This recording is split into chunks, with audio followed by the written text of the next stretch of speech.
Adventures by Morse. Carlton E. Morse presents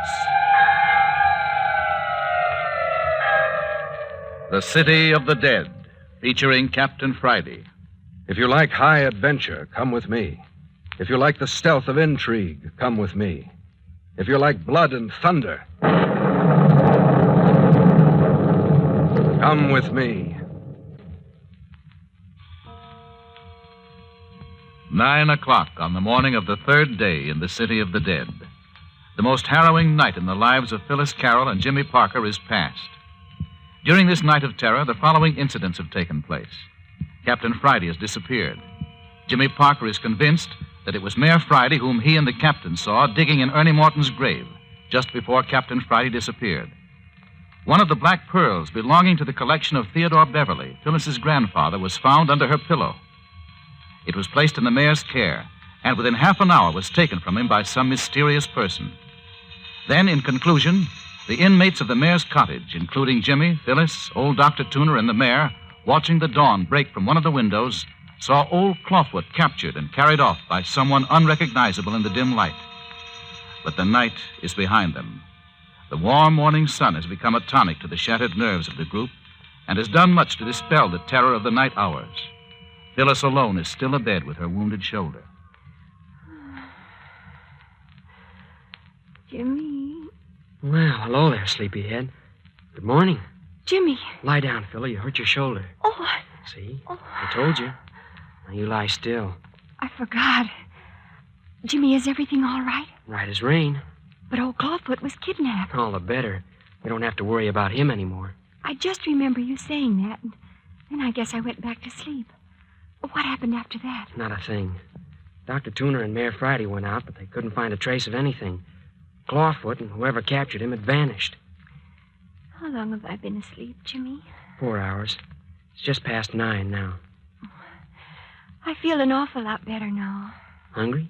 Mm-hmm. Oh, gee, Phil, it's good to hear you laugh again. It seems ages since we've had anything to laugh at. Well, things are going to be all right now, aren't they, Jimmy? I don't know, Phil. I hope so. What's the matter? Has something else happened? No, thank heavens, no. But everything is just as mixed up as it was last night. Just doesn't seem so bad in the daylight. Oh. And, Phil... What is it, Jimmy? I hate to tell you. I suppose I ought to. Oh, of course you should. Everything. Well, the mayor called up the police station in the city this morning. Jimmy. I tried to try to get him not to do it, and so did Dr. Tuner. Well, does that mean we've got to go to jail? I don't know. I didn't hear what he said on the phone, but, well, you know how he feels toward me. Well, don't you worry about it. I know you haven't done anything. They can't lock you up. They can't. I know. They can make it awfully hot for us, Phyllis. We did dig in Ernie Morton's grave, and the next morning Bert Arnold's body was found buried there. How can we possibly prove that we didn't murder Bert? Where are Dr. Tuner and the mayor now? Well, the mayor's gone down into the City of the Dead. Dr. Tuner was out in the kitchen just a minute ago. I suppose he stepped outside. Anyway, Jimmy, if the police do come, we won't have to spend another night in this terrible place. We wouldn't anyway. Oh, I hate Mayor Friday. He's been antagonistic toward us ever since we first came here asking for help. He's got an awful guilty conscience or something. Do you suppose he's been looking for the pearls himself? That would explain why he'd be jealous of us. Dr. Tuner must be in on it, too, then. Oh, no, I'm sure he's not. He's so friendly and gentle. I don't think he knows anything about what the mayor's been up to. How could he help it? Hasn't he been coming down to the City of the Dead for the last 20 years to visit his old patients buried here, he says? Yeah, and I reckon that's the truth, too, son. Hey! Dr. Tuner. How long have you been standing there listening? No, Parker. Ain't no use to get all worked up on a nice sunshiny morning like this. Well, just the same, you had no business eavesdropping. Parker, I reckon you've got a lot to learn. It ain't always the best policy to jump at conclusions. You're young yet. Someday you'll find out diplomacy is a mighty fine trait to cultivate. Well, facts are facts. Yeah, I reckon they are, my boy. Just the same, I venture to say that 3/4 of your trouble here has been of your own making. What do you mean? I mean, you should have done your best to make the mayor like you instead of irritating and badgering him.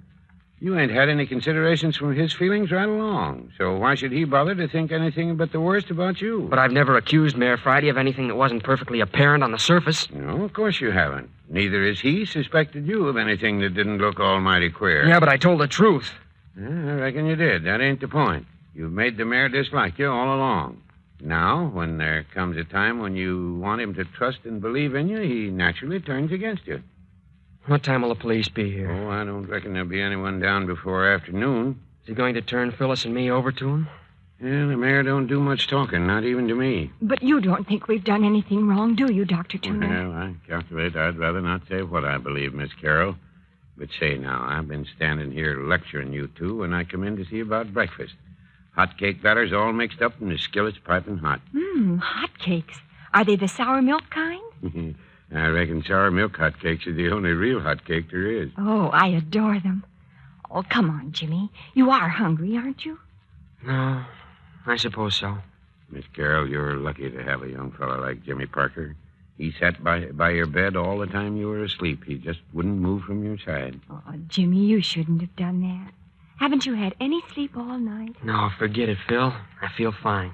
Yeah, I'll go out and put on a batch of hotcakes. Oh, by the way, Miss Carroll, do you like your eggs straight up or over easy? Over easy. Oh, isn't he a dear? Mine straight up, Doctor. One straight up, one over easy.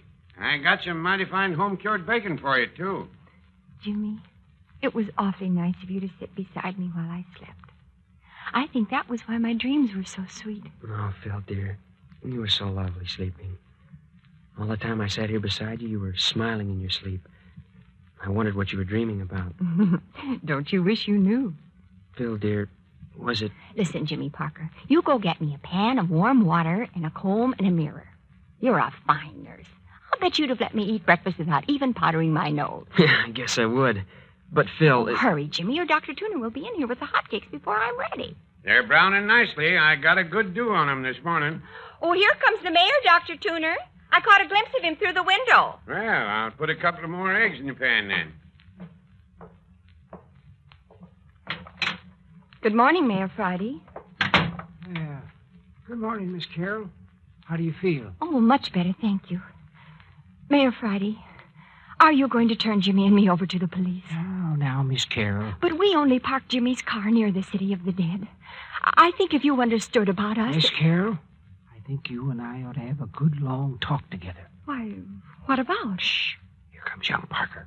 We'll talk about it after breakfast, huh? Here you are, Phil. Oh, Mayor Friday. Yes, it's me. Here, Phil's a basin of water, soap, wash rag. Thank you, Jimmy. Now, if you'll get me a comb and a hand mirror... Sure thing. Comb and a mirror. All right. Here you are. Thanks. And now if you two men will go out in the kitchen with Dr. Tuner so a girl can have a little privacy... Sure, okay. Come on, Mayor Friday. We'll get together after breakfast, miss. Yeah, pretty good cook, if I do say so myself. Smells good. Yeah, there's a stack of cakes about ready. Oh, hello, Mayor. Ready to eat? You ready as soon as I wash up? I put the table in beside Miss Carroll's bed so we could be sort of sociable. Hey, Doc Tuner, why don't you let me fry the hotcakes? I can jump up from the table and trot out here to the kitchen easier than you. No, I reckon I'm the hot cake expert. Say, Doctor, do you feel a difference this morning? I can't explain it. I feel as though a great weight had been lifted. Well, I reckon I know what you mean, Parker. I feel chipper this morning myself. It's as though we had passed through a nightmare and now the danger's over. You don't suppose it's because old Clawfoot isn't hanging around any longer, do you? Well, I don't know as I can say that... Oh, Jimmy! Jimmy! Oh, coming, Phil. Well, didn't take you very long. It was hard to get the powder on straight when I had to hold the mirror propped up against my knees. Hi, Doctor. Phil's ready. Bring on the bacon and eggs. And oodles of hot cake. Breakfast coming up. Everyone sit down. Miss Carroll gets her plate in her lap. Right side up, though, please. I'll sit here by the bed so I can hand things to Phil. No hot cakes for me, Doc. I think too much of my insides. Why, Mayor, they're lovely. Really, they are, Dr. Tuner. Now, don't you feel bad. Oh, Mayor can't hurt my feelings that way, Miss Carroll. I ain't been able to make him eat a hot cake in all the 20 years I've known him. He simply ain't got the taste for them. Oh, they're great, Doctor. I was up to Lammy Fink's cabin this morning. That is, what's left of it since it burned down. Lammy Fink? Mayor Friday, just who was Lammy Fink? An old feller I had working for me in the city of the dead. Kind of addlepated, but he was a good worker. Loved flowers. Well, what about it, Mayor? Why did you go to his cabin? Made the trip for nothing. Everything fell into the cellar when the building burned. Couldn't get to the bottom with all those burned timber, cook stove, and other junk that crashed down into the basement. Couldn't tell how many bodies really was in the place then, huh? No. Oh, listen. The church bell. Well, that's the first time I've heard it ring in the daytime. Very strange. Mighty strange. Heard it a couple of times already this morning. Now, look here. If it keeps up, we should be able to trace it in the daylight. Been thinking about that. Yeah, I think we should go right after breakfast. Don't you, Mayor? One of us ought to. Both of you go along. I'll stay with Phyllis. No. But look here, Mayor. Surely you don't think I'd run away and leave Phyllis. You know as well as I do that with that knife wound in her shoulder, I couldn't possibly move her. Gonna keep you under my eye until the police get here. Oh. Well, then suppose you take Parker with you, Mayor, and I'll stay with Miss Carroll. No. Well, Mayor, I'll go look for the bell alone if you say so, but I'll tell you flat I ain't hankering for it even by daylight. You know how the fog comes up in the middle of the day. Might as well be night when that miserable stuff settles down in the city of the dead. Ain't asking you to go alone. You'll take Parker with you. But look here, Mayor. I promised Phyllis I wouldn't leave her again, and I'm not going to. Jimmy, maybe you'd better do what the mayor says.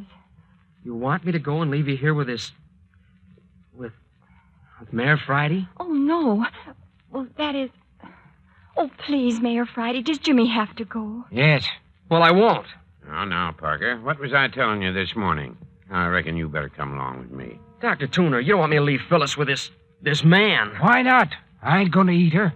And if I should leave Phil and if anything should happen, I'd never forgive myself. Well, I reckon the mayor's just as capable of looking out for Miss Carroll as you or me. Yeah, but look here. If I can't stay with Phyllis, why don't you stay here, Dr. Tuner, and let Mayor Friday take me to look for the Phantom Bell? No. You're gonna do what I say.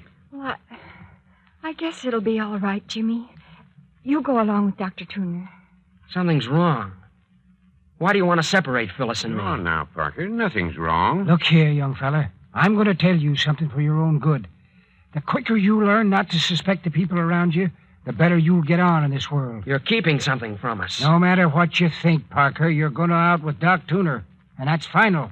Supposing I refuse to go. You haven't got a chance of refusing. You're going with Doc Tuner even if he has to walk behind you with a gun. Oh, please, Jimmy. I'll be all right. Honest, I will. I don't like it. Well, I reckon you're Hello, what in Tunket made that shadow? Where's the sun? Gone behind a cloud, I suppose. No, it ain't. It's the fog coming in. What, already? Saw it coming from way off when I was up at Lammy Fink's cabin. Yeah, looks as though we're going to hunt that church bell in the fog. Shouldn't have no trouble if it keeps her ringing the way it has been. Oh, dear. And I was feeling so much better. More hot cakes, Parker? No more. What about you, Phil? No, thank you. Mighty skinny appetite. Well, if everybody's finished, let's just carry the table back into the kitchen. Grab a hold there, Mayor. Yeah. As soon as we get the dishes stacked, Parker and I'll go on down to the old church. Look here, Phyllis. If you're afraid to stay here alone with Mayor Friday, you just say the word and I won't go. That gun business is all hooey. Dr. Tuner wouldn't shoot anybody. No, Jimmy. You go ahead. It'll be all right. Really, it will. Only... Well, I wish this fog wasn't settling down on us again. It makes me cold inside just to think of it. Listen, Phil. I found this knife out in the kitchen. Jimmy! It's the one you were stabbed with. Oh, take it away. No, Phil. Take it under the cover with you. Oh, no. I don't want it. Don't let Doc or the mayor hear. Please take it. Hide it under the covers. I'll feel a lot better if I know you've got something to protect yourself with. I hate the sight of it. It's a terrible weapon. You'd be glad enough to have it if you were fighting for your life. What do you mean? Oh, nothing. Nothing really, Phil. Only... Well, here, take it. All right, but... Oh, what an ugly handle. Quick, put it under the covers and don't tell anyone. Oh, I hate it. There. Now, if anyone gets funny, you can carve your initials on him.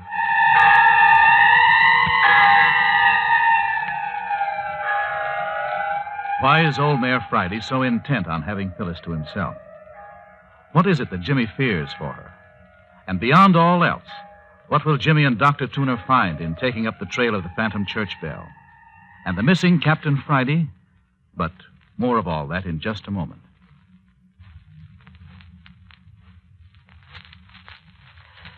That ugly knife gives me the shivers. I won't rest a bit while it's under the covers with me. Use it if it's necessary.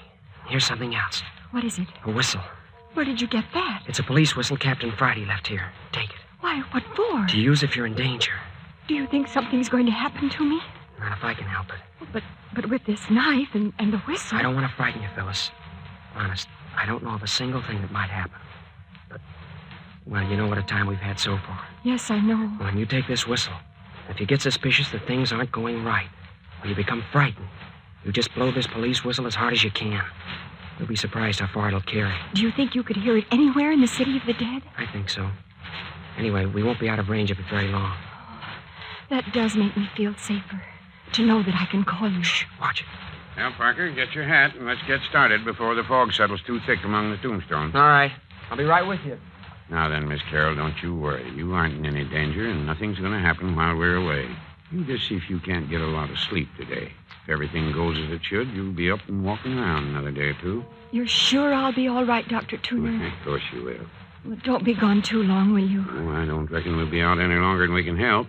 Mary, you're going to take good care of Miss Carroll now, ain't you? I reckon me and Miss Carroll are going to get on right smart, ain't we, miss? Oh, yes. Yes. Me and her got a lot of things to talk about. Well, don't get so interested talking you forget about your job as nurse, Mary. Well, I'm ready, Dr. Tuner. All right, Parker. Goodbye, Phil. Remember, don't take any chances, will you? No, Jimmy. I promise. Come along, Parker. Come along.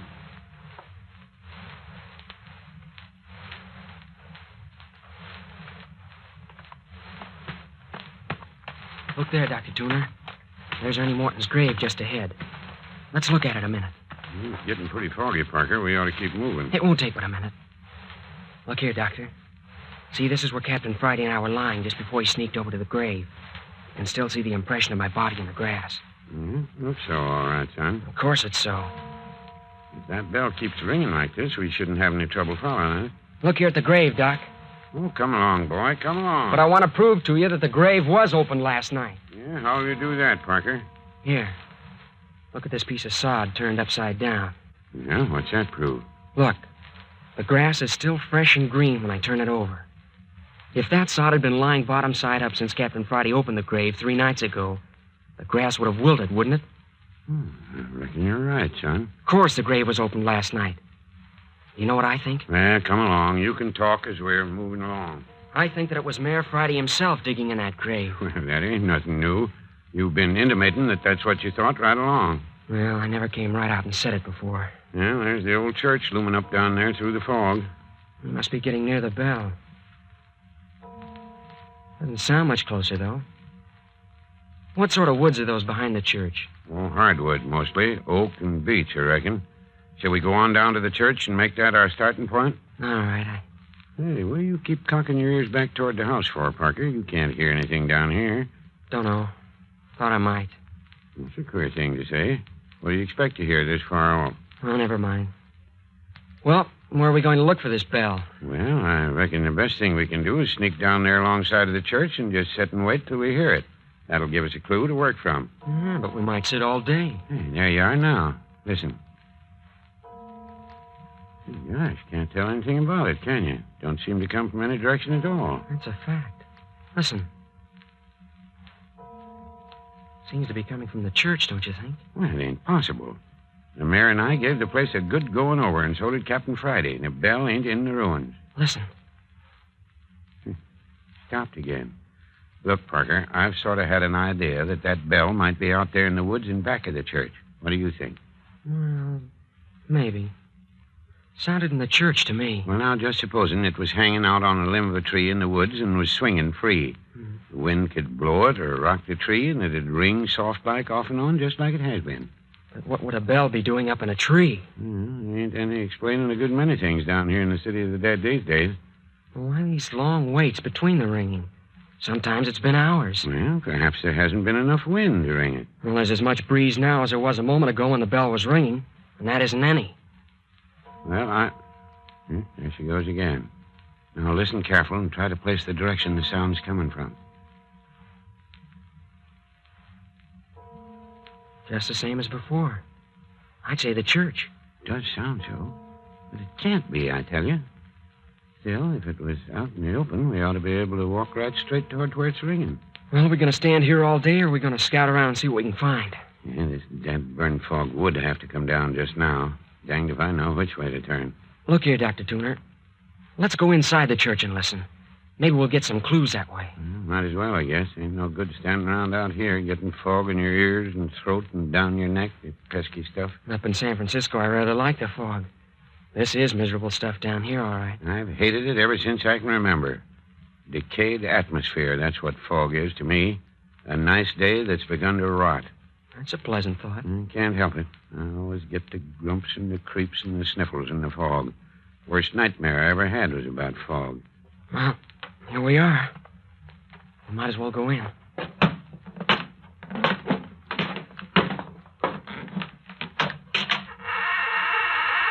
Good thing I brought a pocket flash along. Go ahead, but mind your way. Them floorboards is rotten as punk. You're likely to break a leg. You want to lead? No, you go on ahead. This here's your idea. Here, you can have the flashlight. Well, okay. This is a miserable hole, isn't it? Everything wet and mildewed. Shh. Why, the bell's fainter in here than it was outside. I reckon I was right after all. Quick, let's get outside. Now we're getting somewhere. Hey, look out where you're going, fella. You'll go through the floor. Come on, Doc. Come on. Parker, are you hurt? Parker, are you hurt? Answer me. Parker, you got the flashlight. Turn it on. Parker, answer me. Answer me. Doctor Tuner, don't carry on so. I'm all right. All right. Well, then why in Tunket was you making them ghastly groans? That wasn't me, Doc. Wasn't you? No, there's someone else down here. I'm looking for my flash. I dropped it when I went through the floor. You say there's somebody else down there? Hey, Doc, stop asking questions and come and help me. I'm down in the basement. There must be a door to the outside someplace. Basement? By George, that's right. This place has got a basement. Well, go outside and see if you can find a door to it. It's blacker than pitch down here, and something's down here with me. The door to the basement's right outside. I'll be right with you. Oh, what a noise. Oh, blame it all. Where'd I drop that light? Doc ever gets that door. Hi there, Parker. Can you hear me? Yes. What's the matter? Is the door locked? Well, the hinges rusted so bad I'll have to break the door down. Are you still all right? Yes. Hurry and break it in. I can't find my flashlight. Oh, this groaning is getting on my goat. Well, hang on. I got a piece of timber for a battering ram. Well, go to it, Doc. Oh, this is great. The bell! Hey, Doc, the bell! Hurry, Doctor, I discovered something. Dr. Tuner, I found the bell. The phantom church bell's here in the basement. Parker, are you crazy? No, I'm not. Here's my flashlight. There. There's your church bell. Look there in the corner. Yeah, a man bound and gagged. Come on, Doc. Oh, so that's where them groans come from. You know him? No. Never saw him before in my life. Here, help me untie him. Hey, look here. He ain't only bound and gagged, he's roped to this 2x4 in the wall. They weren't taking any chance on his getting away. Poor chap. Mighty near dead. He's unconscious, isn't he? What's the matter with him? Well, looks mostly like starvation, but there's a bad lump here on his head. We'll have to carry him up to the house. Yeah, and mighty quick, too. He'll die on our hands. His heart ain't showing much signs. Stand aside, Parker. Look here at this old bell, Doctor. Standing here on its rack. Just swings clear of the floor. I can't figure out what made it ring, Parker. I've got it. This man was ringing it. It was the only way he could call for help. Look here, Doctor. See, he was tied to this 2x4. When he stretched out his bound feet just as far as he could reach, the tip of his toe would just touch the rim of the bell. He'd give it a shove, and the bell would ring a few strokes. Why, criminy, Parker. And then he'd probably have long spells of unconsciousness on account of this crack on the head. That'd account for the spells of silence. Now then, you ready? There, you take his shoulders, and I'll take his knees here. All right. Let's go. Careful. Just bump his head on the door jamb. Yeah, all clear. What'll we do? Leave the bell as it is? Sure, Parker. Ain't nobody gonna touch it. Just strike off through the tombstones and keep on the grass. It's easier walking. Poor guy. Looks more like a corpse than a living man. Yeah, so that was the answer to the phantom bell. No wonder we couldn't locate where the sound was coming from. By the time it got outside the cellar walls, the sound was so broken it seemed to come from everywhere. Funny you or the mayor didn't think of looking in the basement when you came down here 3 nights ago. Yeah, is it? Did you think of looking in the basement for a ringing church bell? Had to fall right in on top of it before you got the idea, didn't you? Just call out if you want to rest. Now, he's not heavy. Well, if we knew as much about old Clawfoot as we do about the bell... The whistle! That's Phyllis! Hey, don't drop the man. It's Phyllis, Doc! Something's happened to Phyllis! Hi, Parker, come back here. Something's happened to Phyllis! Don't you hear the whistle?